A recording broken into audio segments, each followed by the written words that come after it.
Bonsoir à tous. Pour cette deuxième conférence du cycle Prêcher et convaincre en contexte musulman, des conférences publiques organisées en partenariat avec la BULAC, on a le plaisir d'accueillir ce soir Pascal Burési, qui est historien, directeur de recherche au CNRS et directeur d'études à l'EHESS. Il a également été mon directeur, puisqu'il a été directeur de l'ISM de 2014 à 2018, et il est actuellement directeur adjoint du SIAM, qui est un laboratoire d'histoire, d'archéologie et littérature des mondes chrétiens et musulmans médiévaux. Alors, ces recherches portent sur le Maghreb médiéval et plus particulièrement sur les structures politiques et les pratiques administratives de l'Empire almohade.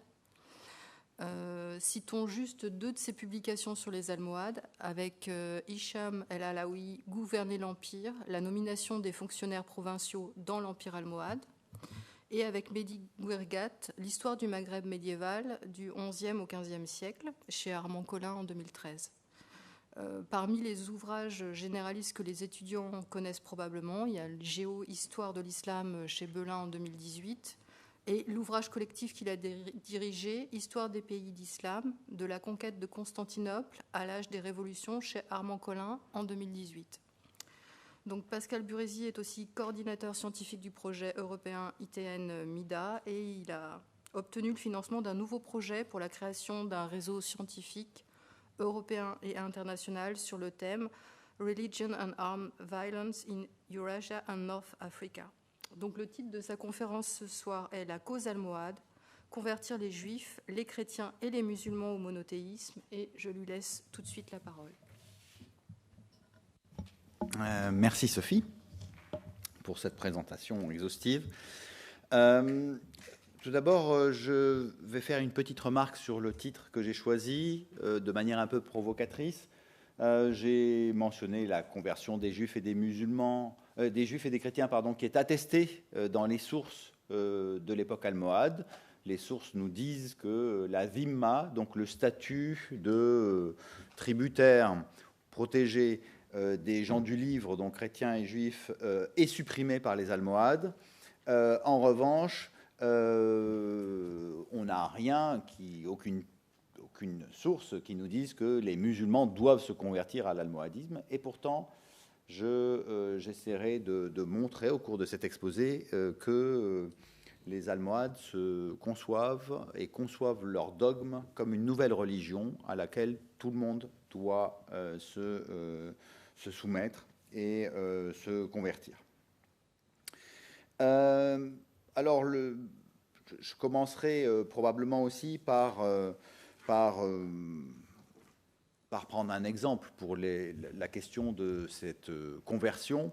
On ne sait pas exactement quelle a été l'ampleur des conversions des juifs et des chrétiens à l'époque almohade, mais ce qu'on sait par exemple, c'est que Maïmonide, qui est un savant et philosophe juif, qui part du Maghreb alors qu'il a 18 ans, en pleine époque almohade, quand il arrive à Alexandrie, on l'accuse d'avoir apostasié, et donc sous-entendant que venant du Maghreb, il était nécessairement musulman, et alors qu'il était probablement resté juif, mais il n'y avait pas de contrôle nécessairement très fort. Donc ces questions de conversion ou pas sont relatives, et son application n'est pas nécessairement très grande, cette mesure politique et gouvernementale des Almohades.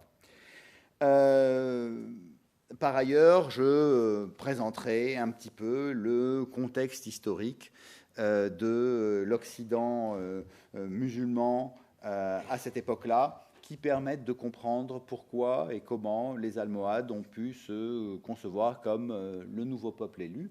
Je dirais par ailleurs aussi, à titre pour contextualiser un petit peu, c'est qu'au sein de la religion musulmane, le 11e, 12e, 13e siècle est une période où l'on voit apparaître de nouveaux courants religieux qui sont en fait de nouvelles religions. On peut penser en particulier au courant druze qui apparaît entre le 11e et le 15e siècle. Et les druzes ont une théologie, un dogme tout à fait à part. Ils se considèrent comme musulmans, mais les musulmans ne les considèrent pas comme musulmans. Ils forment en effet un courant qui émerge de l'islam chiite. Alors, le mouvement almohade, la dynastie almohade est la première dynastie. Elle a une particularité, c'est que c'est une dynastie berbère.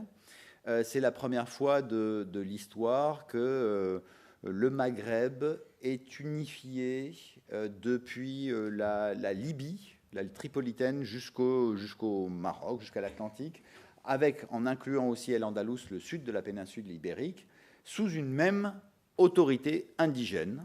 Donc cette fois, ce ne sont pas les Romains, les Byzantins qui unifient politiquement ces territoires, ce ne sont pas les Arabes en provenance de l'Orient, ce sont des populations locales. Cette unification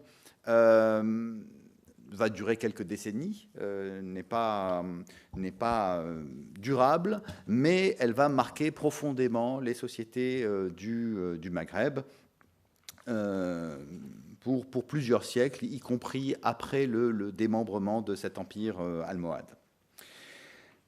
Alors, si l'on remonte un peu vers les origines, les populations maghrébines et même le Maghreb de manière générale se caractérisent dans les premiers siècles islamiques de la conquête arabo-musulmane par une grande résistance et une autonomie par rapport aux centres du pouvoir orientaux. En fait, les zones qui deviennent musulmanes ou qui s'arabisent le plus vite sont les zones qui étaient dépendantes des empires byzantins, donc qui ont été romanisés et byzantinisés, donc les franges littorales, les villes littorales, et par ailleurs quelques points d'appui comme l'Ifriqiya, donc la Tunisie actuelle avec Kérouan, qui est une région qui, au bout de 2 ou 3 siècles d'occupation, est assez largement arabisée et islamisée, et El-Andalus, la péninsule ibérique, sous domination musulmane, sous domination omeyyade en particulier. Mais pour le reste, les terres de l'intérieur du Maghreb, les montagnes sont des zones qui échappent au contrôle des populations des villes littorales de Kérouan. Et ce sont des... Alors, y compris... alors, ça, c'est déjà le premier point, c'est qu'on a un contraste donc entre les terres contrôlées réellement par un pouvoir qui peut reconnaître la suprématie du califat abbasside, omeyyade de Damas ou abbasside de Bagdad, mais on a donc un contraste entre les régions littorales et les régions de l'intérieur, et d'autre part, on a un contraste, une opposition entre ces gouvernorats ou ces provinces marginale de l'islam par rapport au Proche-Orient, puisqu'on est dans une périphérie occidentale. Ces régions deviennent autonomes et indépendantes des pouvoirs orientaux très tôt. Il y a des révoltes berbères, mais il y a aussi des dynasties qui deviennent indépendantes très précocement, autour parfois de mouvements de kharijites, donc de courants de l'islam qui sont contestataires et qui contestent le pouvoir tant des Omeyyades de Cordoue que des Abbassides de Bagdad, que des califats orientaux. Donc on a des principautés autour de Fès, autour de Tlemcen aussi, dans les premiers siècles de l'islam, mais c'est en 750, au moment où les Abbassides renversent les Omeyyades de Damas en Orient, que El-Andalus devient indépendante des centres du pouvoir orientaux et maintient un pouvoir qui prétend hériter de la dynastie califale omeyyade de Damas. Donc, maintient un pouvoir oriental, de tradition orientale ou d'origine orientale, mais contre le pouvoir oriental actuel qui est celui des califes abbassides de Bagdad. D'autre part, au Xe siècle, on a une très grande révolte chiite de l'Ifriqiya, donc la Tunisie actuelle, et la fondation d'un imama, califat imama chiite, septimains, ismaéliens, autour de Mahdiya, de Kérouan et de Mahdiya. C'est un mouvement qui a été porté par la prédication, par le travail de prédication de missionnaires chiites dans la région et qui ont trouvé une oreille attentive auprès d'un certain nombre de tribus berbères, dans le cas présent les berbères Koutama, qui soutiennent les prétentions d'un imam qui prétend exercer le pouvoir sur l'ensemble de la communauté musulmane et instaurer le chiisme comme mode de gouvernement et donc restaurer la famille du prophète et les descendants de la famille du prophète comme héritiers légitimes du pouvoir califal contre le pouvoir abbasside de Bagdad. Donc en 909, on a un grand pôle de pouvoir, un califat, c'est le moment où le califat unitaire de Bagdad éclate en trois pôles, et avec en conséquence de cette proclamation du califat fatimide de Kérouan, la proclamation par les émirs de Cordoue du califat. Eux aussi prétendent, contre les Fatimides et contre les Abbassides, à l'exercice d'un pouvoir qui porte sur l'ensemble des musulmans, et en revendiquant d'être les uniques successeurs légitimes du prophète et les seuls à même de pouvoir diriger l'islam de manière générale. Alors, entre ces deux pôles de pouvoir au XIIe siècle, donc le califat de Cordoue, qui est un moment que l'on considère comme un moment de rayonnement politique, culturel, économique d'El-Andalus, de la partie de la péninsule ibérique donc, qui relève du califat omeyyade. Et entre ce pôle riche et politiquement fort et dynamique et le pôle des Fatimides, eh bien, les régions de l'Algérie et du Maroc actuels, donc le Maghreb central et occidental, eh bien, sont des territoires qui sont l'enjeu des ambitions territoriales de ces deux pouvoirs voisins qui interviennent dans la région en s'appuyant sur les tribus berbères, en offrant des cadeaux, en ayant une diplomatie, en recrutant des troupes, en envoyant des troupes aussi. Et donc on a, pour les régions d'Algérie et du Maroc, une double influence, une compétition entre les Fatimides et les Omeyyades au Xe siècle. Cette situation s'interrompt à la fin du Xe siècle parce que les imams fatimides de Mahdiya regardent vers l'Orient. Pour eux, le centre du pouvoir, il est à Bagdad. C'est à Bagdad c'est Bagdad qu'il faut renverser. Et donc, ils abandonnent les terres tunisiennes, d'Ifriqiya. Ils déplacent les tombes de leurs imams, des imams de la dynastie, et ils les déplacent au Caire. Ils fondent le Caire en 969. Et d'autre part, donc, le centre dynamique du pouvoir fatimide s'éloigne du Maghreb extrême et du Maghreb occidental, et d'autre part, au XIe siècle, le califat de Cordoue explose et éclate en une multitude de taïfas, de royaumes indépendants dont chaque capitale prétend devenir la nouvelle Cordoue. Alors, les conséquences pour le Maghreb extrême est très grande, c'est que au Xe siècle, on avait des interventions, des pressions de la part de l'Ifriqiya et de la part d'El-Andalus. Au XIe siècle, on a un vide du pouvoir et cela permet à des tribus berbères du sud du Maroc et des régions sahariennes d'émerger et de prendre le pouvoir. Et on a pour la première fois donc une confédération de nomades sahariens, des chameliers qui s'emparent de Sidi el Massa, qui fondent Marrakech en 1070, qui s'emparent de Taza et qui, à partir de 1085, interviennent dans la péninsule ibérique pour deux motifs. D'une part, défendre les petits royaumes des taïfas qui sont attaqué par le royaume de Castille et Léon. Tolède tombe en 1085 aux mains des royaumes chrétiens castellano-léonais. Et ils interviennent donc dans la péninsule ibérique pour défendre l'islam andalou et pour rétablir une fiscalité, donc pour mener le djihad contre les chrétiens du nord, et d'autre part pour rétablir une fiscalité orthodoxe et canonique. Pour la première fois dans cette région, on a un mouvement de réforme qui se met en place et qui parvient à unifier El Andalus, société très urbanisée, arabisée, avec un haut niveau de développement culturel,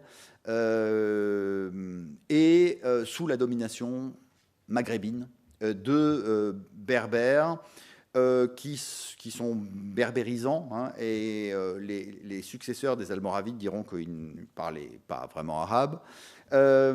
Et d'autre part, les Almoravides ont des caractéristiques assez originales dans le système de l'époque, dans les systèmes anthropologiques de l'époque, puisque ce sont des tribus, les tribus Sanhaja en particulier, qui intégraient des formes de matriarcat assez développées. Et donc on a dans les sources littéraires la mention de l'ascendance par la mère, beaucoup plus fréquemment que dans les généalogies de tradition arabe. Et donc on a par exemple Ibn al-Sahraoui, hein, le fils de la Saharienne. On a d'autre part pour les premiers émirs, les premiers princes almoravides, des mentions du rôle de la femme qui est une grande diplomate et qui choisit en fait le prince avec qui elle se met, et qui est celui qui devient Youssoufine Tachfine. D'autre part, ce sont des sociétés où les femmes ne sont pas voilées et où les hommes sont voilés, et d'où découle le surnom péjoratif que leur donnent leurs successeurs et leurs ennemis, c'est-à-dire les Mulathamoun, les gens qui portent le litham, le voile de bouche. Et enfin, ce mouvement de réforme almoravide s'appuie sur une dualité entre un chef, un cheikh de tribu, et un prédicateur, quelqu'un qui est allé faire son pèlerinage à la Mecque et qui revient en disant non mais il faut réformer les mœurs, on ne pratique pas dans nos régions un islam comme il faut, et donc qui propose de réformer l'islam. Et le mouvement des Almoravides, qui est un précurseur du mouvement almohade, fonctionne sur ce modèle-là, un chef politico-militaire et un chef spirituel. Alors, ce mouvement est un mouvement extrêmement légaliste, et donc les émirs, les princes almoravides, qui donc contrôlent tout le Maroc actuel et l'Andalous à la fin du XIe siècle, prennent le titre qu'ils inventent, le titre d'Amir el-Muslimin, de commandeur des musulmans, qui est un titre qui n'a jamais été utilisé dans le monde en islam auparavant, et qui est calqué sur le titre, pour le coup, islamique de Amir el-Mouminin, commandeur des croyants, qui est attribué à Omar ibn al-Khattab, le deuxième calife bien guidé orthodoxe de l'islam sunnite, et dont l'origine du titre d'Amir el-Mouminin, commandeur des croyances, serait, et qui est un titre de rang califal, hein, c'est le plus haut titre qui puisse exister. Ils ne prétendent pas donc à exercer le califat sur cette région du Maghreb occidental extrême et d'El-Andalus, mais un pouvoir subalterne, qui est celui de commandeur des musulmans. Ils envoient des savants à Bagdad pour obtenir une lettre d'investiture pour leur pouvoir au Maghreb, et ils mentionnent dans la khutba, dans le sermon du vendredi, le nom du calife abbasside de Bagdad. Donc il y a un très grand légalisme des Almoravides qui place le Maghreb dans le giron oriental et dans le giron aussi des oulémas. Donc une soumission politique au califat abbasside de Bagdad et une soumission juridique ou théologique aux oulémas malékites du Maghreb. Cela se manifeste comment? Cela manifeste par le fait que les émirs almoravides, quand ils décident d'entreprendre quelque chose, demandent l'avis aux oulémas, aux fuqaha, aux docteurs de la loi, en disant « il nous faut une fatwa. Est-ce que cette décision est musulmane, est légale, ou est-ce qu'elle ne l'est pas ?» En particulier, une des décisions, une des fatwas qu'ils obtiennent est destinée à leur permettre de mener le djihad contre d'autres musulmans.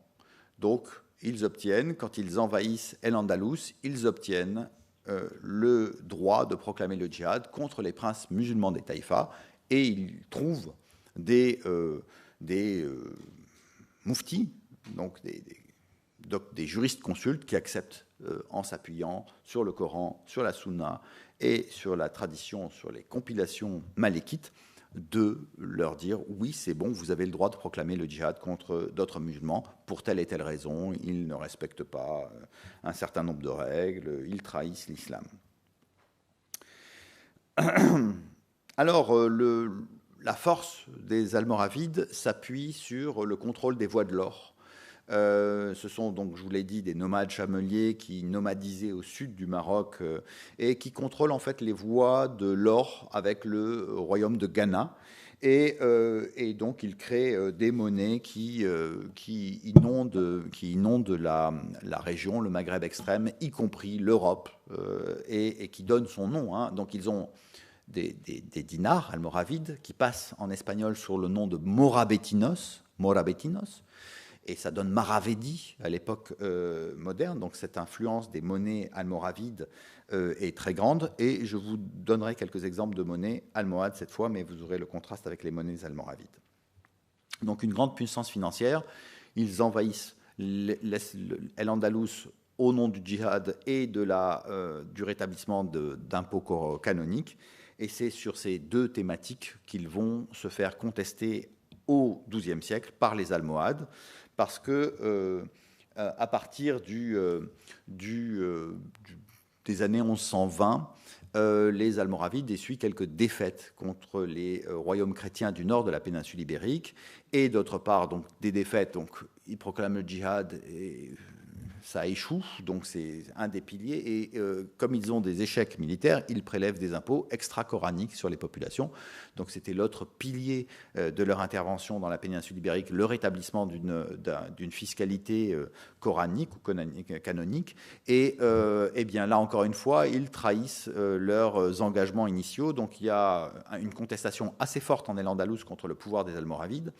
Et d'autre part, on a un mouvement de contestation au Maghreb extrême, des montagnes de l'Atlas.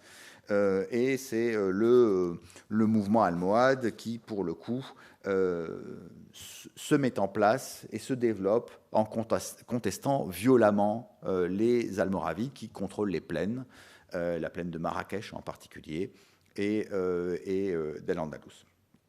Alors, les Almohades mènent une guerre d'une trentaine d'années de harcèlement du pouvoir des plaines des Almoravides, qui sont obligés de construire dans les années 20-30 des forteresses pour empêcher les sédentaires de l'Atlas de descendre, les montagnards de l'Atlas de descendre dans les plaines. Et le nom que prennent ces contestateurs, c'est celui de Mouahidoun. Et Mouahidoun, donc c'est le nom d'Almohade, hein, c'est ce qui donne Almohade. Il faut bien comprendre que ça veut dire les monothéistes. Le tawhid, c'est l'unicité ou l'unitarisme. Les Almohades, el Mouahidoun, ce sont ceux qui défendent l'unité de Dieu. Donc, si on devait traduire leur nom, ce serait celui de monothéiste. En 1147, ils s'emparent de Marrakech. En 1153, ils se dirigent vers El-Andalus comme leurs prédécesseurs, mais ils obliquent vers le Maghreb central, l'Algérie actuelle, qu'ils conquièrent. Et dans les années 1150-1170, ils imposent leur pouvoir jusqu'en Tripolitaine, et ils conservent la ville de Marrakech comme capitale, donc fondation almoravide. Le nom de Marrakech, Mouriakouch, c'est la cité de Dieu en berbère, et ils conservent cette capitale pour leur empire, qui est donc cette fois, qui regroupe l'ensemble des provinces du Maghreb et d'El-Andalus. Alors, dans les études sur ces deux dynasties, il est de coutume d'opposer ces deux mouvements, almoravides et almohades. Les almoravides, je vous ai dit, structure plutôt matriarcale, des nomades, des chameliers, ils sont très mat de peau, hein. Les hommes sont voilés, les femmes pas. Pour les almohades, ce sont des sédentaires de l'Atlas, avec des structures patriarcales nettement plus marquées. Cette fois, c'est les femmes qui sont voilées, les hommes ne le sont pas. Qu'est-ce qu'on pourrait insister sur? Les almoravides, eux, donc, reconnaissent le pouvoir de Bagdad et du califat oriental. Les Almohades, eux, fondent leur pouvoir de réforme sur l'existence, sur la prédication d'un Mahdi. Alors, lors de le Mahdi Ibn Toumart, lors de la précédente conférence par Mohamed Ali Amir Moezi, il avait été expliqué que le Mahdi, c'est l'islamisation du Messie. Hein. Le Mahdi est attendu en islam, sunnite et chiite, comme étant celui qui va venir à la fin des temps pour combattre les forces du mal et pour établir un ordre de vérité et de justice sur terre. Donc la prédication des Almohades est une prédication qui est très eschatologique, hein. Elle est liée à l'idée qu'on arrive à la fin des temps. Et le fondateur du mouvement, donc, recrée, enfin, puisqu'il est la personne attendue, il recrée les éléments de l'islam en terre maghrébine. Il y a un fondateur, donc, qui est le Mahdi Ibn Toumart, qui meurt en 1130, et il a des successeurs. Ces successeurs portent le titre de calife. Et donc là, encore une fois, l'opposition entre les Almoravides, qui avaient conservé un titre d'émir, qui n'avaient jamais pris le titre de calife, qui reconnaissaient le califat abbasside de Bagdad, qui prononçaient le nom du calife de Bagdad dans les sermons du vendredi, qui marquaient sur leur monnaie le nom, l'imam Abdallah en général, el-Abbasi, sur leur monnaie en or. Eh bien, les Almohades, eux, décident qu'ils sont califes, ils sont les représentants, les héritiers du Mahdi Ibn Toumart, et qu'ils ont vocation à diriger l'ensemble des musulmans, l'ensemble des fidèles musulmans. Et pourtant, alors donc, dans les textes historiques traditionnels, on a cette opposition qui est très marquée. Je vous en donnerai d'autres éléments. Pourtant, les Almoravides ont ouvert la voie. Hein. On a des indices que si les Almoravides ont fait le choix de s'appuyer sur les oulémas, sur le personnel religieux du Maghreb, il y avait quand même une très haute idée du pouvoir qu'ils exerçaient et de l'indépendance qu'ils avaient. Alors ils avaient pris des éléments symboliques de reconnaissance du pouvoir abbasside de Bagdad. Ils n'avaient pas franchi le cap, mais il y avait quand même une très haute idée du pouvoir qu'ils avaient réussi à créer sur tout le Maghreb extrême et El-Andalus. Alors, par ailleurs, cette opposition entre Almoravides et Almohades, je vous ai dit que les Almoravides se soumettaient à l'autorité juridique ou théologique des oulémas, et les Almohades, eux, renversent cette soumission et décident de soumettre à leur autorité tout le personnel religieux malékite. Les Almohades décident de supprimer, d'interdire l'école juridique malékite. Ils ordonnent de brûler les ouvrages de fatwa. Et ils considèrent, comme ils revendiquent le califat pour eux, que seul le calife almohade est légitime à interpréter le Coran et la Sunna. Alors, cette position n'est pas nouvelle en islam. Elle a des précédents. Et je vais revenir sur un de ces précédents dont on considère qu'il a réglé la question du rapport entre la corporation des oulémas, des savants religieux, et le pouvoir politique et le pouvoir du calife. C'est la crise mu'tazilite à Bagdad, au IXe siècle. Alors, je vais rappeler brièvement ce qu'est cette crise mu'tazilite à Bagdad, et sans rentrer dans les détails, mais en expliquant en quoi elle est importante pour comprendre ce que sont les Almohades. Au IXe siècle, au moment où, comme l'a bien montré Amir Moezi la dernière fois, on est encore en train de fixer les fondements de l'islam, le corpus officiel clos dont parle Mohamed Harkoun, donc le Coran, la Sunna, sont en cours de fixation. Ils n'existent pas encore tels que définitivement admis.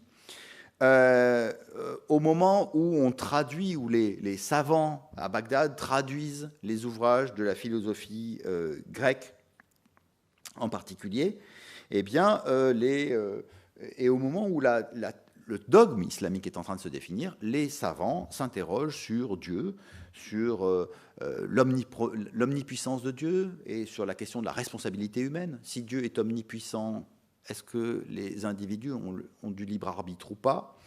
Il s'intéresse aussi, est-ce qu'on a, on a un souverain qui est pécheur, qui pêche, qui n'est pas un bon musulman, est-ce qu'on a le droit de se rebeller contre lui ou pas? Tout ça sont des questions qui traversent la communauté musulmane et qui donnent naissance à des positions, à des écrits. Et puis, quel est le statut du Coran? Il faut rappeler que de la bouche du prophète sont sortis deux types de discours totalement différents. L'un qui est la parole de Dieu et l'autre qui est la parole humaine du prophète. Et il a fallu, pour les premières communautés, la première communauté musulmane, décider ce qui était de l'ordre du divin, c'est le Coran, et ce qui était de la parole séculière du prophète, et à ce moment-là, c'était du hadith, donc des dits du prophète. La question qui se pose pour les savants à l'époque, c'est savoir quelle est la nature du Coran. Donc une fois qu'on a dit ces paroles qui sortent de la bouche du prophète, c'est la parole divine, qu'est donc cet objet, le Coran?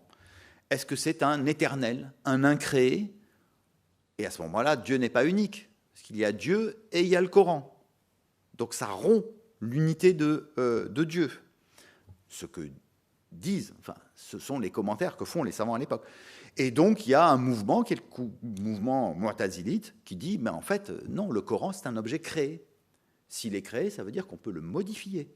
Et de fait, on a des indices que les savants toléraient à ce qu'on récite le Coran dans les premiers siècles en fonction du sens, bil ma'na.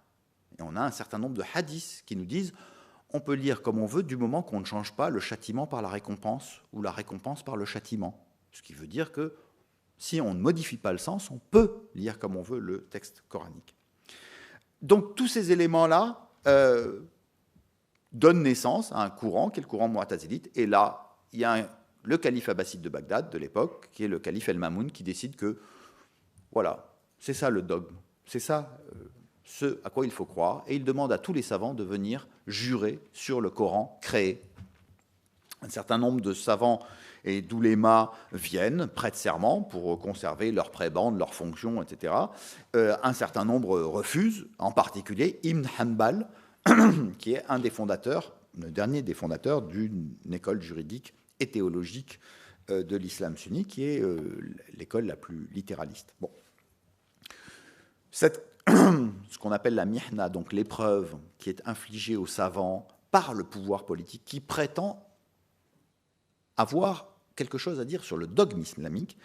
Cette crise se résout une cinquantaine d'années plus tard, lorsque le calife El-Mutawakkil renonce au dogme du Coran créé, et on considère souvent que cette renonciation au dogme du Coran créé, c'est la victoire des oulémas, c'est la victoire de la corporation des savants qui s'impose comme étant le légataire légitime de la révélation mohammadienne et de son interprétation.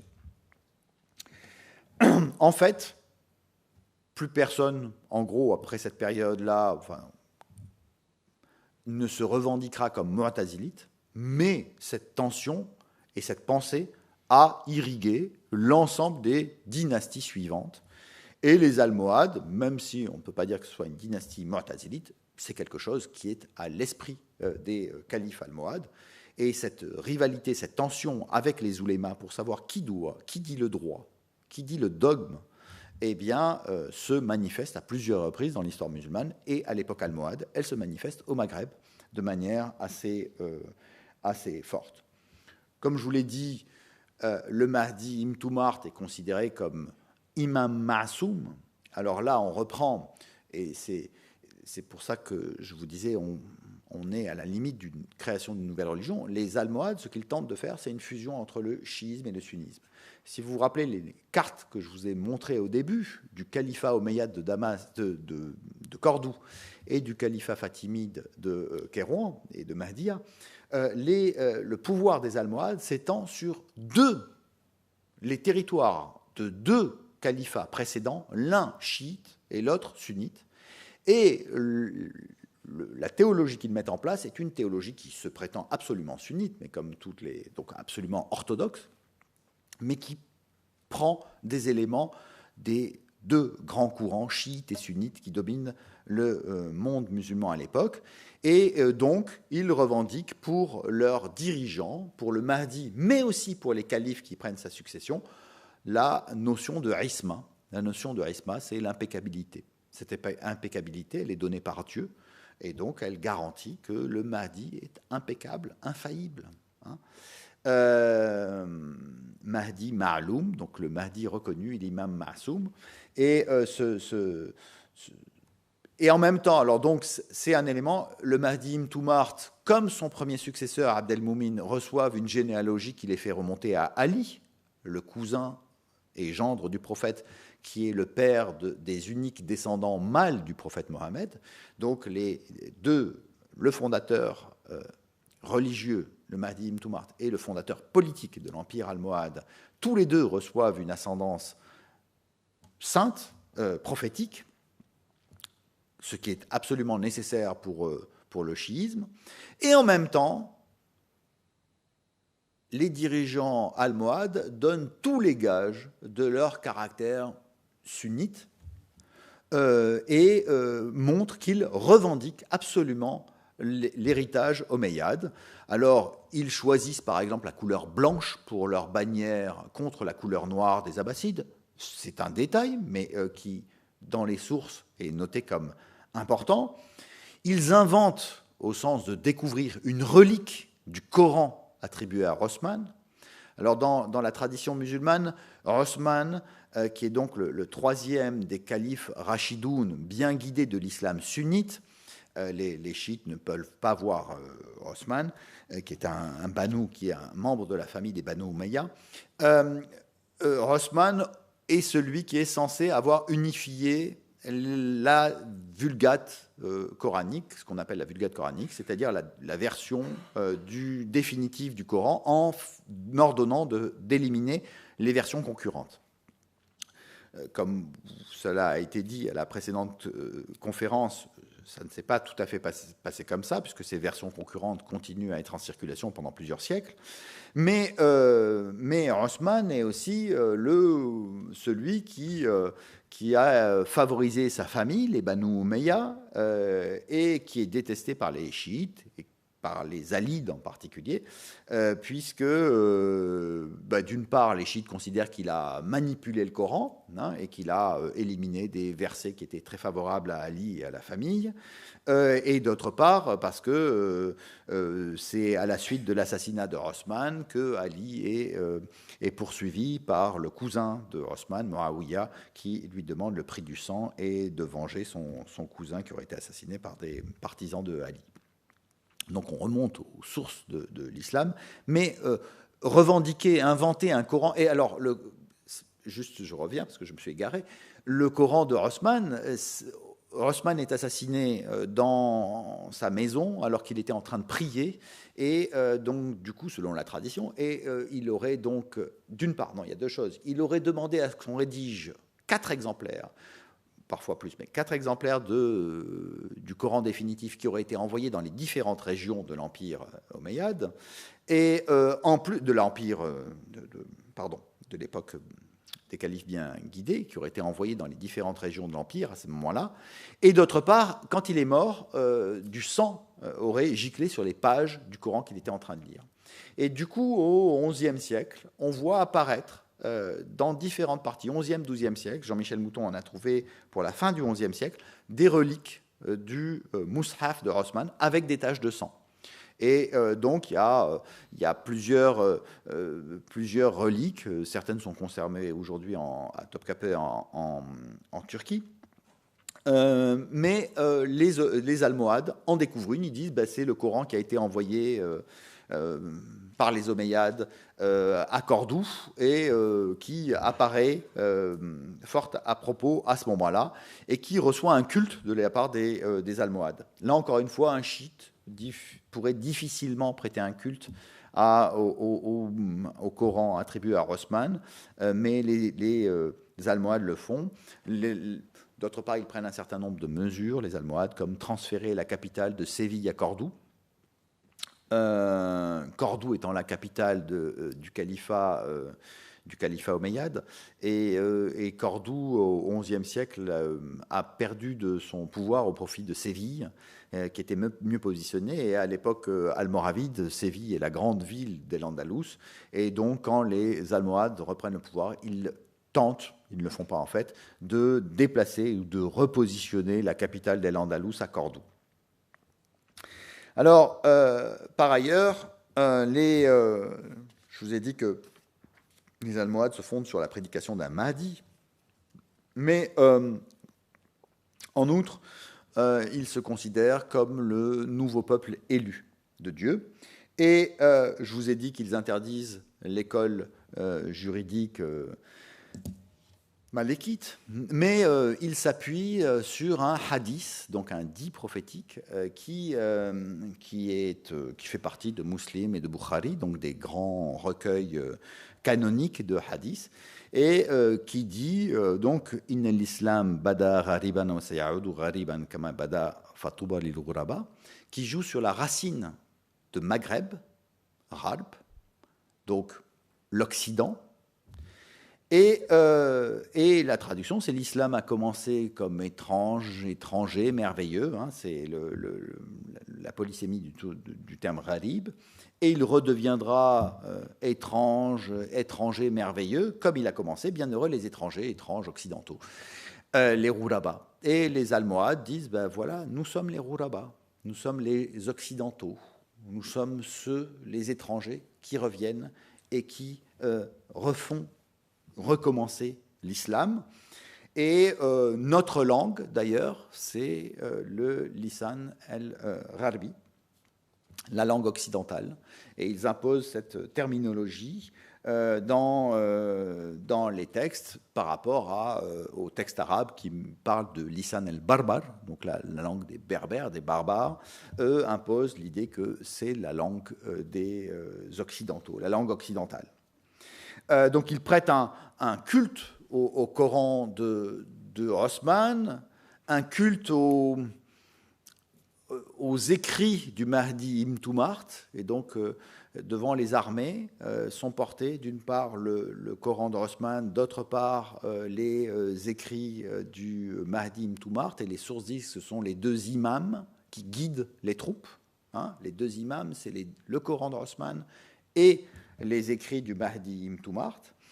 Et d'autre part, on a un certain nombre de textes qui nous expliquent que les lumières de la prophétie, ou la lumière de la prophétie ne se lève plus en Orient, mais elle se lève au Maghreb. Alors,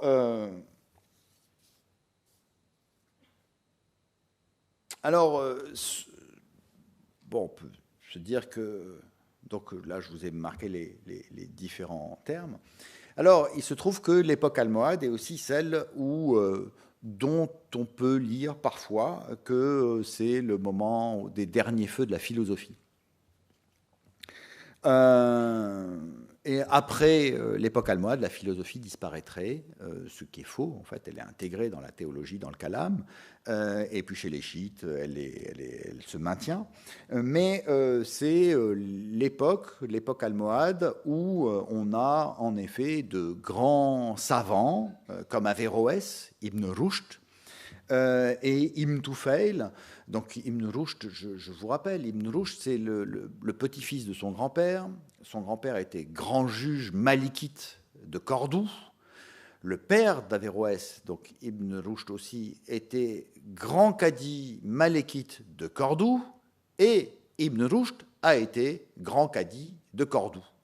Alors vous verrez souvent qu'il est grand cadi malikite, mais il n'était pas malikite, il était almohade. Et il est plus que ça, donc il est connu en Occident, dans l'Occident latin, pour avoir commenté les œuvres d'Aristote et les avoir transmises, mais dans le monde musulman, il est surtout connu comme un théologien et un juriste. Et il est les deux, mais il est plus que ça, c'est qu'il est un des plus proches conseillers des califes almohades. Hein. C'est probablement un de ceux qui a contribué à définir le dogme almohade. Et donc, il est au cœur de la machine almohade. Comme Ibn Tufayl, c'est son mentor, Ibn Tufayl, qui le présente au calife. Et là, il a des discussions savantes avec les califes. Il est conseiller. Probablement qu'il est le chef des talabas. Je reviendrai sur les talabas. C'est donc un des plus hauts personnages de l'État almohade.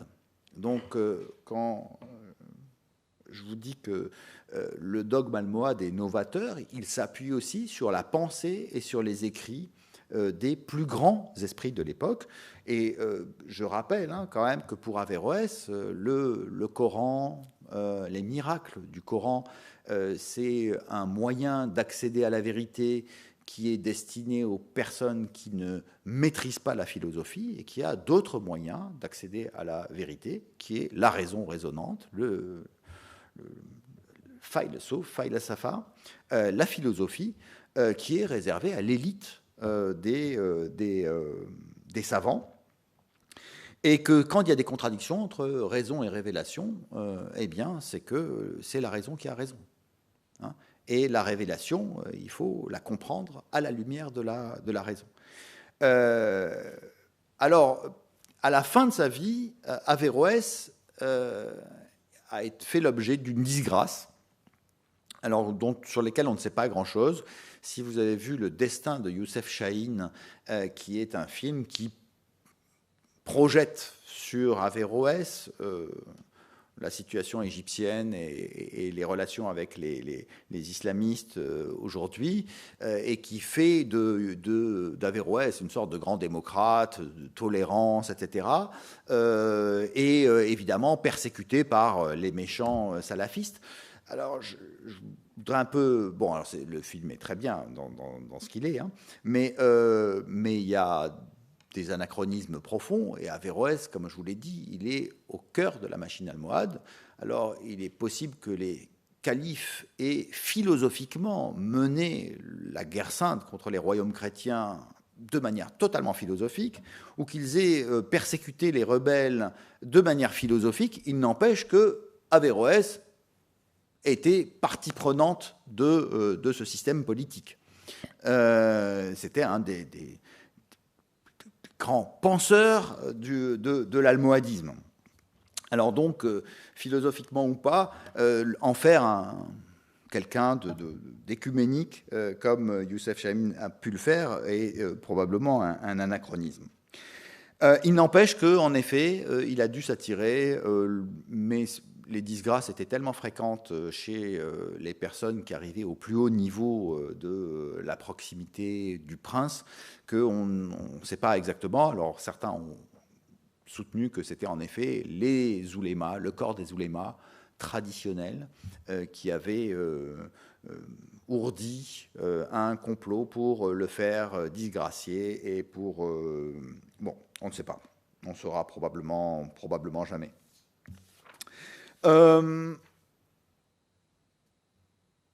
Mais Maribel Fierro, qui est une grande spécialiste de l'époque almohade, a suggéré que, en fait, a été mis en place, à cette époque-là, un programme d'éducation de la population du Maghreb sur le modèle proposé par la République de Platon et par l'idée de créer un homme nouveau.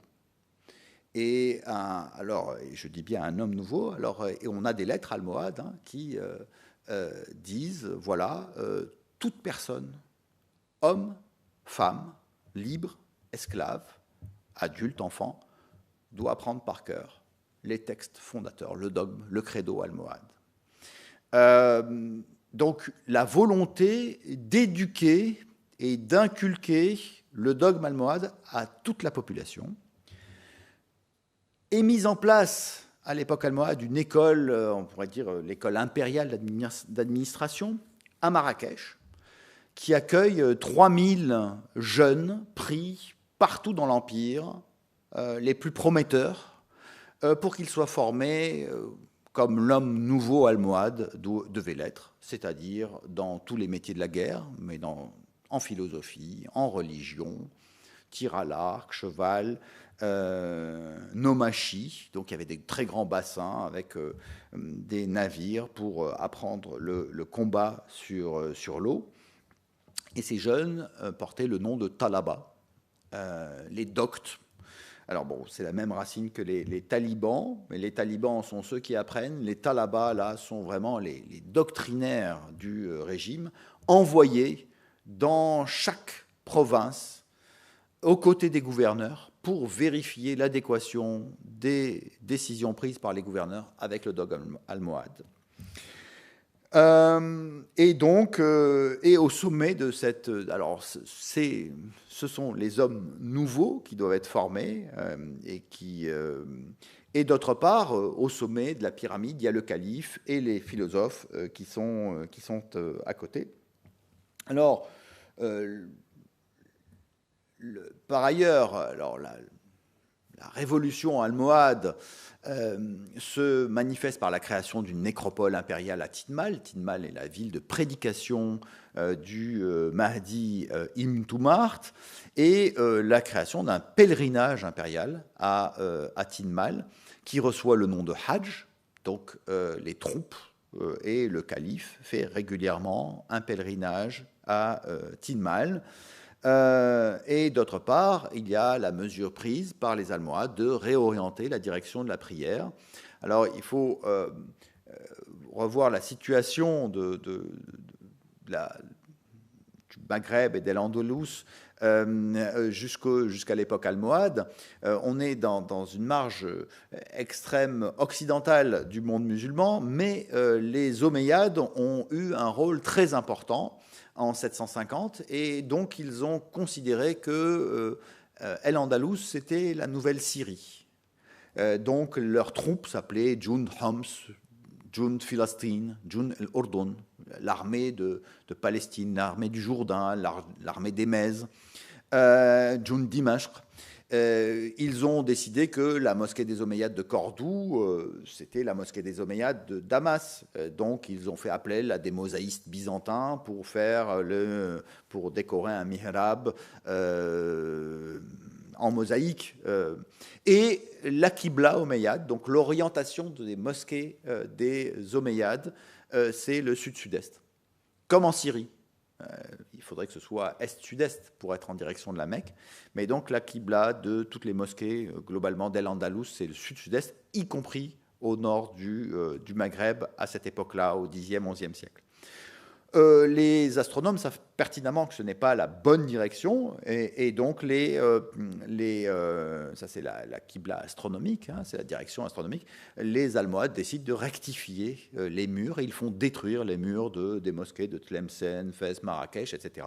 Mais ils la réorientent encore plus vers le sud.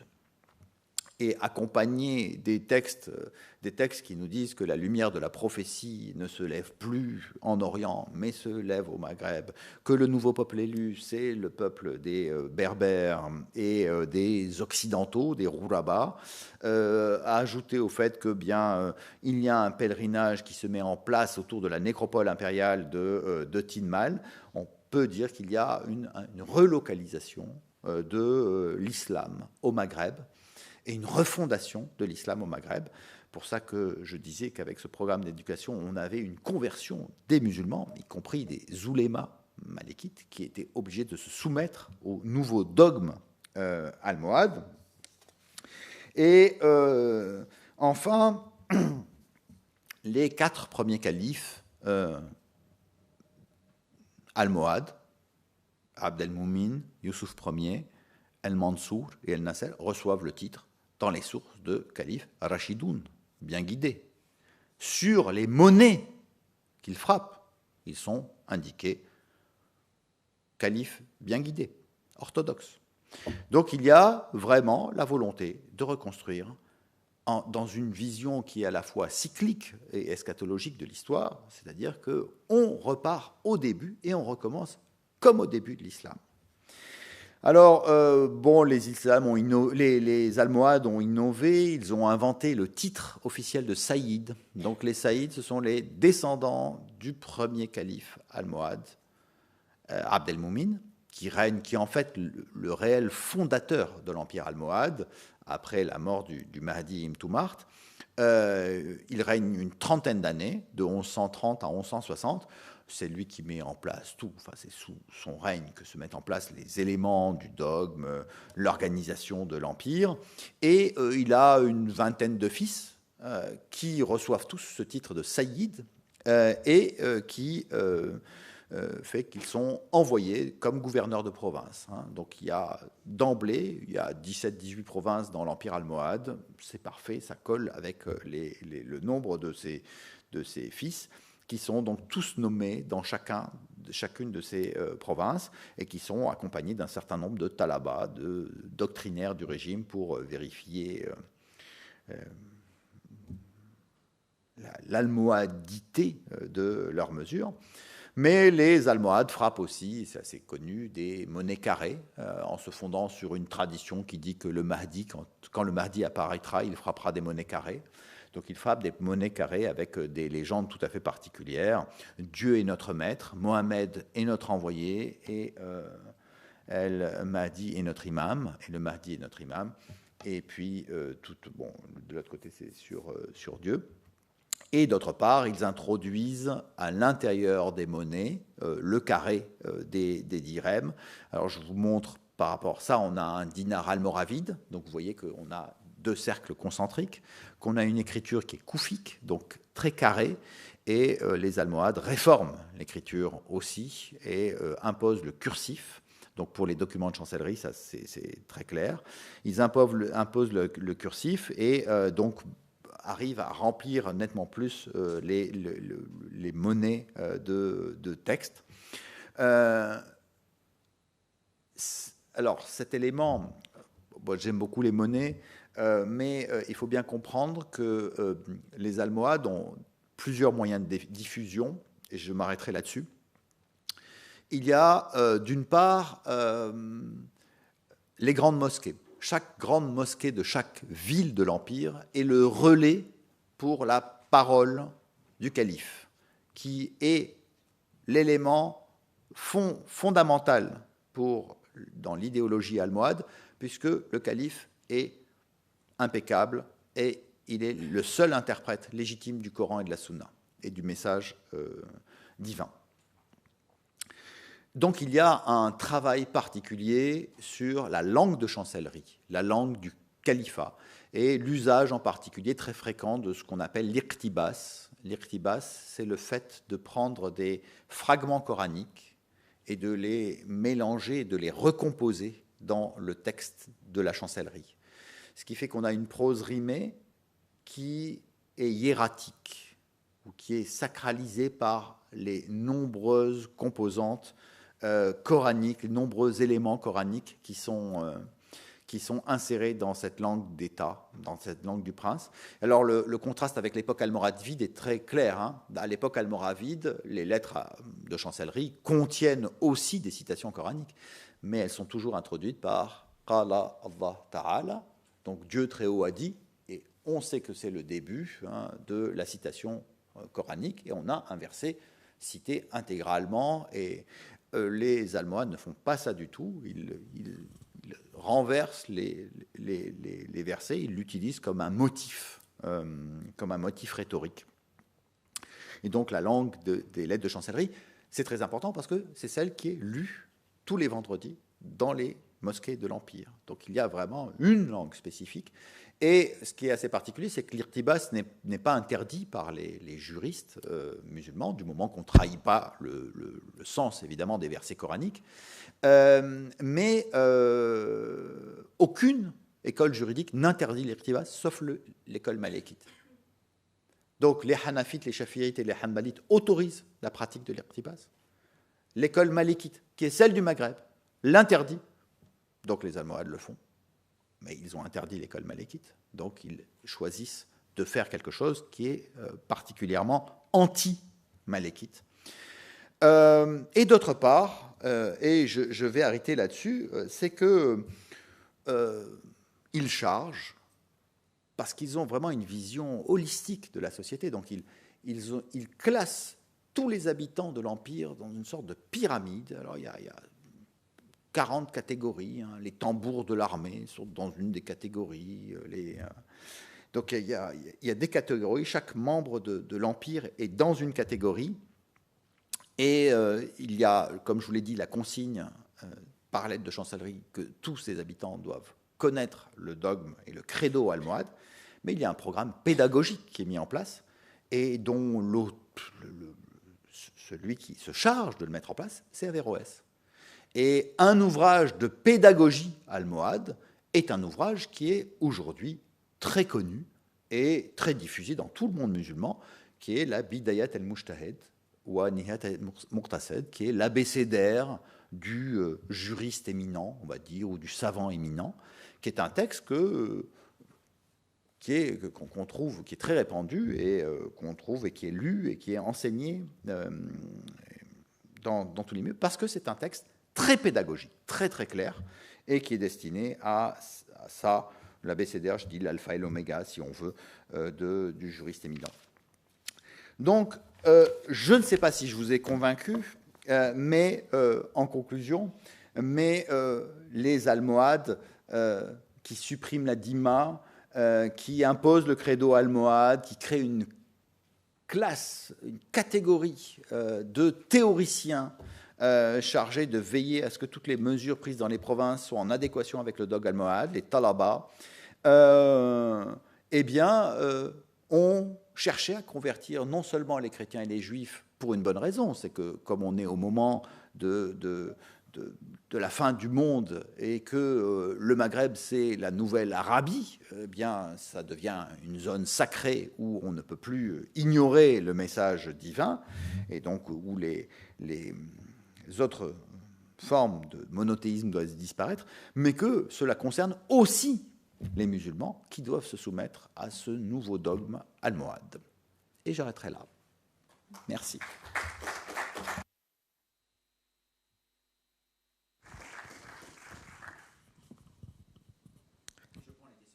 Oui. Est-ce que vous avez des questions, des commentaires ?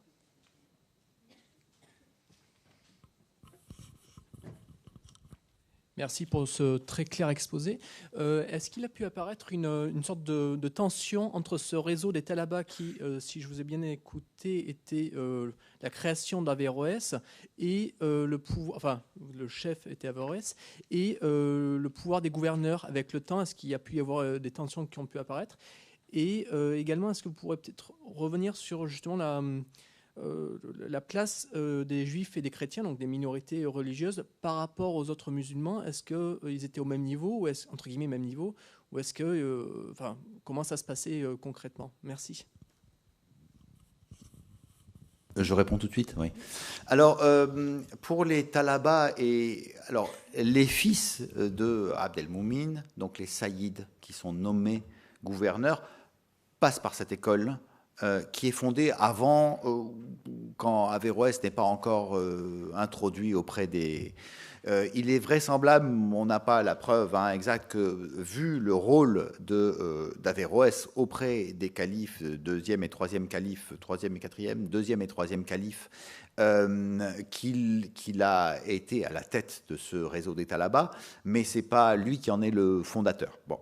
En fait, le fondateur, c'est le Mahdi ibn Toumart, si on veut, parce que sur le modèle du prophète et des délégués envoyés par le prophète Mohammed dans les provinces, selon la tradition musulmane, il y a 12 naqib qui sont envoyés dans les provinces à l'époque du prophète Mohammed, eh bien, le Mahdi ibn Toumart envoie des missionnaires. Alors, les Fatimides utilisent, ou les chiites utilisent le terme de da'i, donc de propagandistes missionnaires.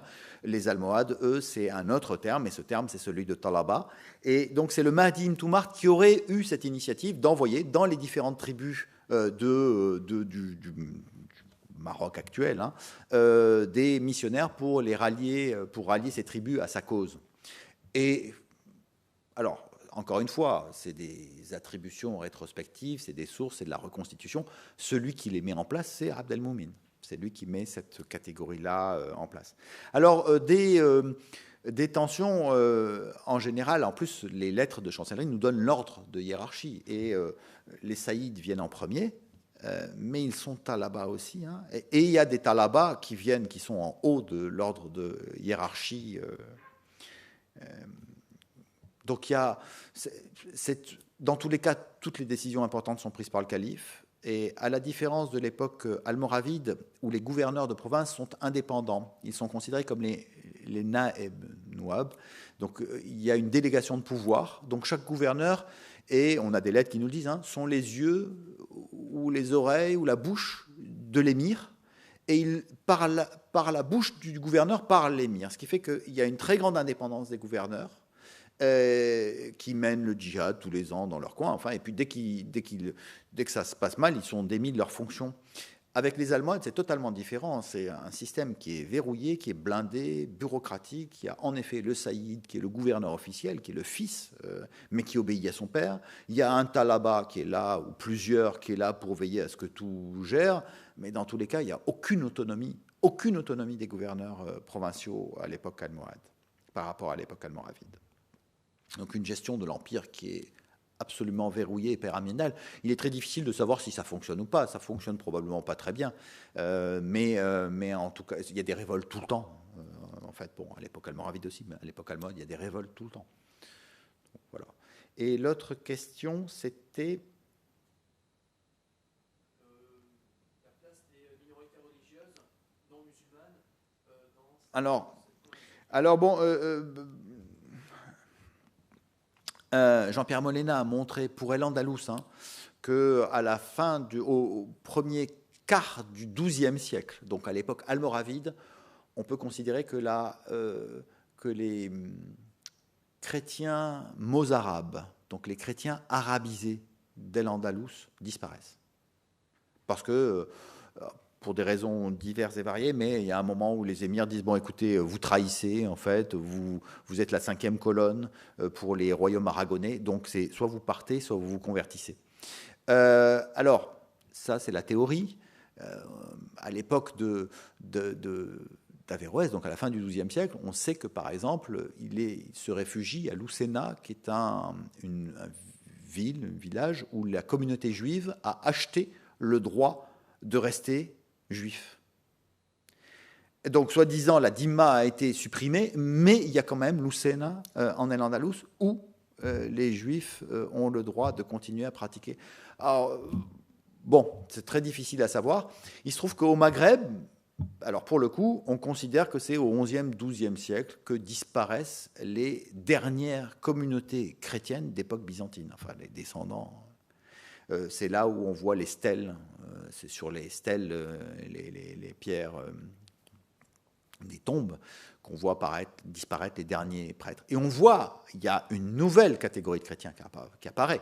Ce sont des missionnaires, des mercenaires, des commerçants qui, cette fois, viennent d'Italie, d'Espagne, de France, et qui recomposent une communauté chrétienne, mais qui n'a rien à voir avec la communauté originelle héritière de l'époque romano-byzantine. Donc il y a une rupture.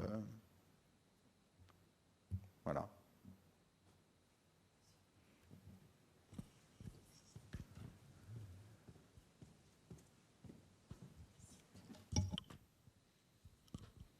Merci pour cet exposé, ou plutôt cette conférence, qui nous rappelle beaucoup de choses. Mais mon arabe, lui, est très très léger. Alors j'aimerais bien que tu reviennes sur la différence entre Talaba, Taleb, Taliban. Merci d'avance. Alors, j'ai donné cette différence parce qu'elle parle. Un taleb, c'est un étudiant. Voilà. Donc les talibans en Afghanistan sont les apprentis religieux, on va dire. À l'époque almohade, alors ils sont talaba, c'est-à-dire que ils ont appris ou ils sont apprenants, c'est eux qui savent. Et c'est eux qui transmettent et contrôlent et vérifient. Alors, il se trouve que la langue arabe, c'est pas la première fois qu'un terme polysémique veut dire deux choses contradictoires ou complémentaires.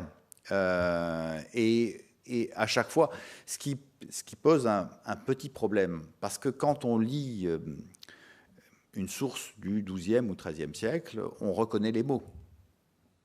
C'est les mêmes racines, djihad, taleb. Ah oui, taleb, c'est un étudiant. Et ça ne colle pas tout à fait, parce que la langue arabe a une histoire, et on ne conçoit pas de prendre un texte français du XIIIe siècle, ça n'existerait pas, du XVe siècle, en se disant c'est la même chose, et les mots ont le même sens. Et en arabe, il y a cette tendance qui fige un peu les choses. Alors, on n'est pas aidé, ni d'un côté ni de l'autre, mais la langue arabe a une histoire, et le même terme... Alors, outre la polysémie de chaque terme a une histoire, et le sens change au cours des siècles. Et avec en plus on en a parlé pour le terme Mahdi, mais on pourra en parler pour le terme wazir, wazir qui apparaît dans le Coran. C'est au moment où on doit créer une fonction, on va prendre un terme du Coran qui désigne l'aide, l'assistant, et on va en faire une fonction. Et on va recycler comme ça en donnant un nouveau sens. Et le terme de saïd, par exemple, il se trouve qu'à partir du XVe, XVIe siècle, les saïds sont les descendants du prophète, mais pas à l'époque almohade. Donc le terme Saadat, Saïd, qu'on trouve Sidi, que l'on trouve jusqu'en Indonésie, qui désigne un descendant officiel du prophète, eh bien, le terme qui est utilisé au Maroc, c'est Sharif, Shorfa, mais il y a le terme Saïd aussi qui est utilisé à partir du XVe, XVIe siècle. Eh bien, à l'époque almohade, c'est quelque chose de tout à fait spécifique. Et quand on lit une chronique de l'époque almohade, qu'on voit le Saïd d'un tel, on sait que c'est... Alors, il est descendant du prophète, parce qu'il est descendant d'Abd el-Moumen, qui descend, soi-disant, de Ali et Fatima. Mais le terme est destiné aux enfants, à ces 17 fils. Voilà. Je ne sais pas si j'ai répondu parfaitement à ta question.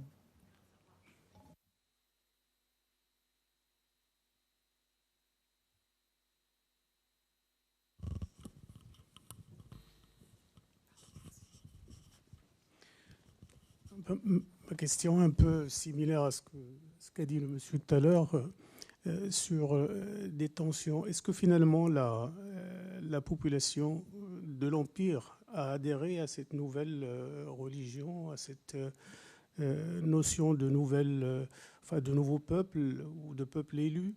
Est-ce que finalement l'islam orthodoxe, ou en tout cas l'islam moravide, a été irradié de l'Empire? Si vous pouvez un peu éclairer là-dessus. Merci. C'est très intéressant. Bon, alors là, il faudrait interroger Mehdi Ouirgat aussi sur ces questions-là, parce que ce que font les Almohades, je ne l'ai pas dit, parce que c'est qu'ils réhabilitent la langue berbère des Masmouda. C'est-à-dire que pour prêcher à la mosquée, il faut pouvoir prêcher dans les deux langues. Le Mahdi Ibn Toumart prêchait en berbère. Et les grands khutaba, sermonneurs, prédicateurs du vendredi devaient parler en berbère et en arabe.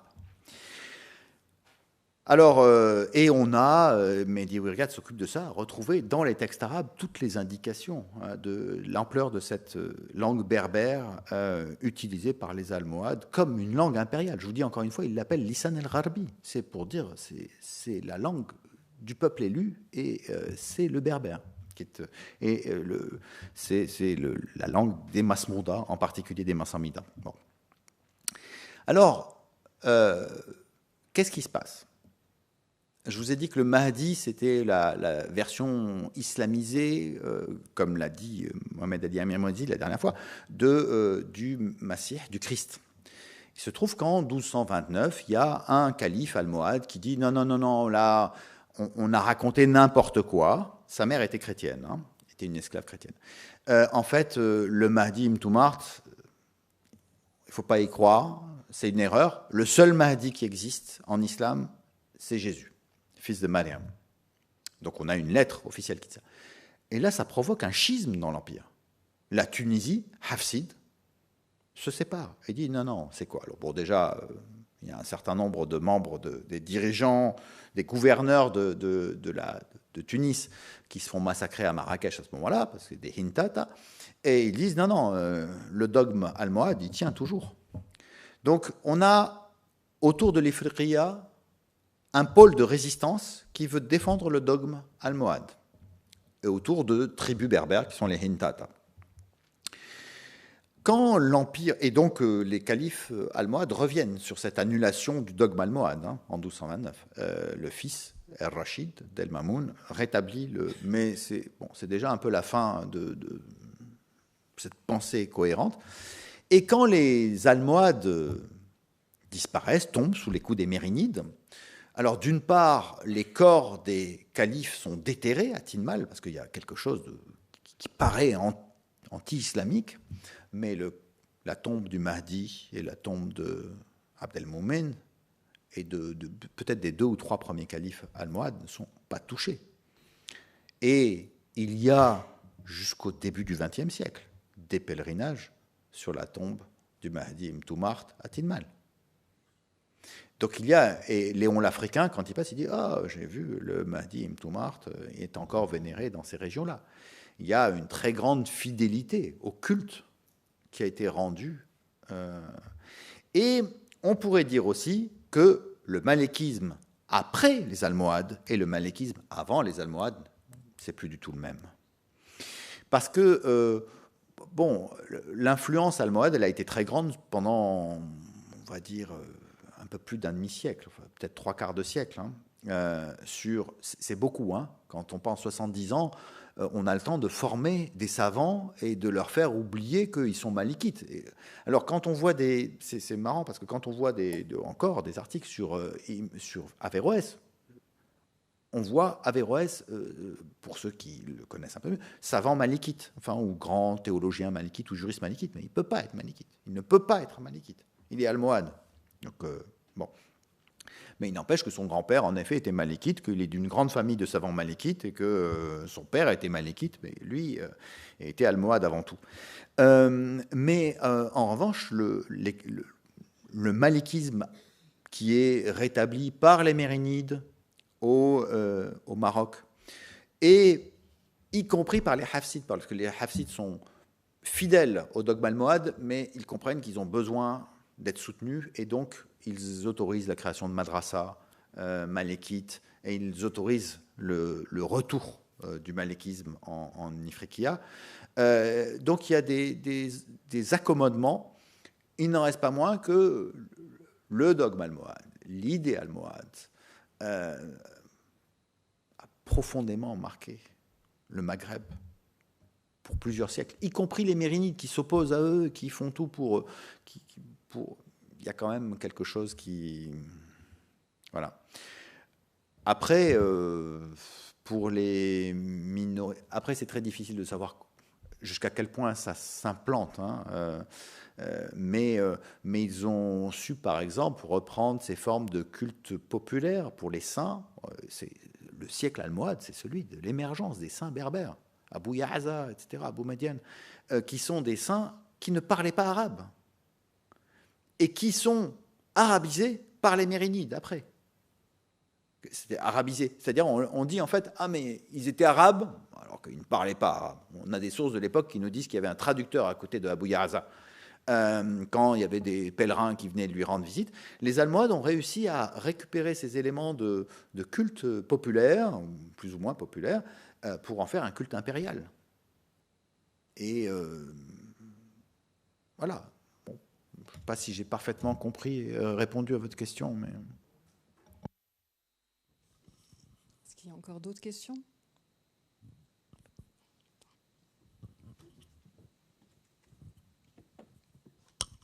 J'en profite.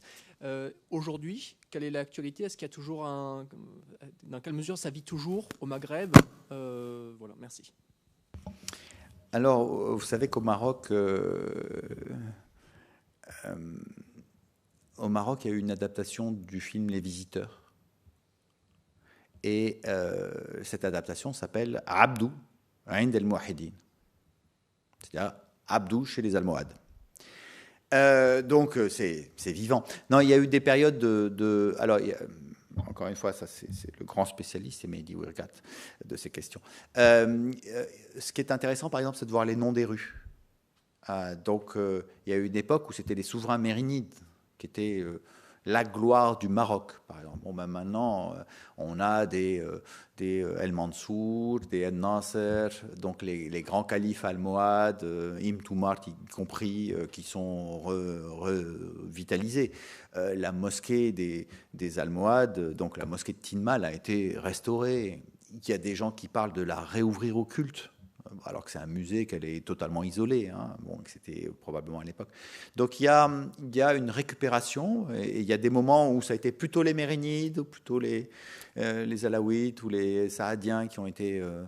là, il y a une petite réhabilitation des Almohades, au Maroc en particulier. Après, pour les Hafsides, c'est un peu, pour l'Ifriqiya, c'est un peu particulier. Ils ont d'autres figures, mais les Hafsides ont été la dynastie qui a contrôler, si on peut dire, la région jusqu'à l'arrivée des Ottomans.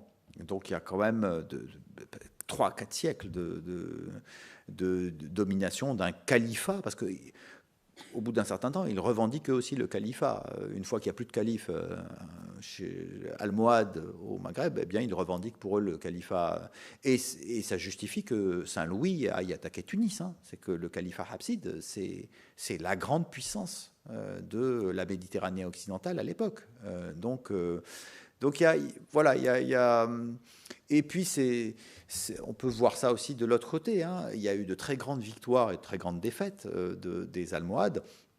La documentation pontificale parle du Miram Molin, hein. Le Miram Molin, c'est Amir el-Mouminin Almohade. Bon, et c'est quelqu'un de terrifiant. C'est la terreur de l'Occident à l'époque. Il est allié avec... là aussi, c'est une grosse différence avec les Almoravides. Il a des alliances permanentes. La Navarre, le roi de Navarre se réfugie très fréquemment chez l'Almohade, parce que la Navarre n'a aucune frontière avec l'Andalous, mais en revanche se fait piller. C'est le royaume le plus riche du nord de la péninsule ibérique, parce qu'il est sur les chemins de Saint-Jacques. Et donc il disparaît plein de fois, attaqué par l'Aragon et la Castille, qui sont frontaliers. Donc il est très souvent chez l'Almohade, donc à la cour de Séville ou à Marrakech. Le Léon aussi est un allié constant, avec des nobles qui travaillent des deux côtés de la frontière. Je ne sais pas pourquoi je parle là-dessus, mais voilà. Donc il y a c'était, je ne sais plus, moi je peux parler des heures, mais voilà. Oui, une dernière question à laquelle je vais répondre en partant sur autre chose, je pense.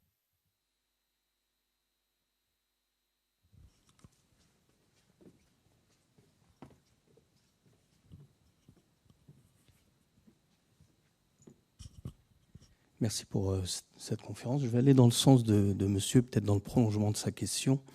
Dans le mouvement en fait, des révoltes berbères qui ont précédé l'arrivée des Almohades et aussi des Almoravides, on dit souvent que le dogme a été difficilement intégrable par les Berbères et qu'après l'arrivée des Almohades, il s'est fixé au fur et à mesure de manière permanente.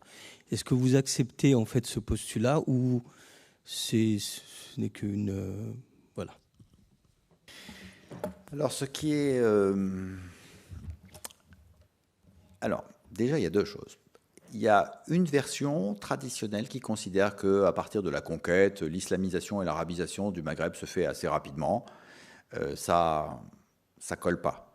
On a des formes de polythéisme ou d'animisme, des cultes du bélier, jusqu'au XIIe, XIIIe siècle. Donc, tout le monde n'était pas chrétien, juif. Bon. Mais on a des formes aussi d'islam berbère et de monothéisme berbère, de Coran berbère. Donc il y a des courants très résistants, comme les Barrawata. Les Barrawata, c'est dans la région d'Agadir, des tribus qui ont un prophète, un Coran berbère, qui est probablement une traduction en berbère du Coran, mais probablement avec des sourates un peu différentes, un peu moins de sourates, qu'on a perdues, hélas. Donc il y a eu une islamisation berbère, ou une berbérisation de l'islam.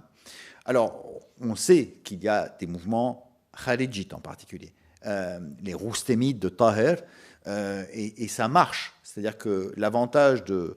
Alors, il y a trois grands courants, j'en ai évoqué un, le sunnisme, le chiisme. Il y a un troisième courant, qui est d'ailleurs le deuxième à naître, qui est le kharijisme, qui naît au sein du chiisme. Le chiisme est le premier courant, le deuxième c'est le kharijisme, et le sunnisme apparaît nettement plus tardivement, qui pense que pour diriger la communauté musulmane, n'importe qui peut le diriger du moment que c'est le meilleur des musulmans. Et ça peut être un esclave noir, dit Habashi. Bon. Et certains disent même une femme. Donc, certains courants, ibadites, disent ça. Ça tombe bien pour les Berbères qui sont, à l'époque de la conquête, si fiers de leur autonomie, d'avoir quelqu'un qui leur dit « vous pouvez être imam de l'islam ». Et donc, chez les roustémides, alors bon, la plupart du temps, c'est quand même autour de personnes qui viennent d'Orient que se forge la principauté idrisside de Fès. Elle se fait autour d'un immigrant qui est venu d'Orient. La propriété des Almohades, c'est que là, ça se fait en local. Alors, tant les Almoravides que les Almohades ont tout fait pour réprimer les formes berbères. Les Barrawata, par exemple, étaient massacrés par les Almoravides, mais ils étaient toujours là. Donc les Almohades en ont rajouté une petite couche. Et probablement mais les Almohades, alors, comment dire, c'est un islam berbère aussi, hein, les Almohades. Ce que je vous ai dit sur la langue berbère qui était promue langue officielle d'État, d'empire. Donc on a une forme syncrétique entre chiisme, sunnisme. On reprend des éléments, hein, on passe quand même par la généalogie qui remonte au prophète. Alors est-ce qu'après, on peut dire que... c'est trop facile. Il y a quand même des innovations encore. Le chérifisme, par exemple, qui naît au Maroc au XIIIe, XIVe siècle, avec l'invention de la tombe d'Idriss. Encore une fois, on la découvre. C'est des formes tout à fait spécifiques d'islam qui se mettent en place. Et du point de vue religieux, il n'y a pas de statisme. La religion les croyances, les pratiques, elles ont une histoire et elles évoluent en permanence. En permanence. Donc, on peut le dire pour le christianisme, des formes de fétichisme ou de superstition qui durent jusqu'à aujourd'hui. Pour l'islam, c'est la même chose, et qui sont consubstantielles à l'islam. Le culte des saints, le culte des pierres, le culte... On se balade partout dans le monde musulman. On a ces petits nœuds faits sur des arbres, près des tombes des saints. C'est combattu, ça fait l'objet de débats. Il y a des gens contre, il y a des gens pour, il y a des gens qui le pratiquent. Alors dire... Ça, avant les Almohades, ça part dans tous les sens. Après les Almohades, ils ont bien verrouillé. Je ne sais pas. Je pourrais pas. C'est sûr que les deux dynasties, almoravide et almohade, jouent un rôle fondamental dans l'arabisation et l'islamisation de régions qui jusque-là étaient à la périphérie des mondes musulmans. Et puis ils vont ouvrir un corridor pour l'Afrique subsaharienne. Parce que, alors là, pour le coup, ça a joué un rôle énorme dans l'islamisation du Ghana, du Mali. Voilà, je ne sais pas si j'ai répondu non plus.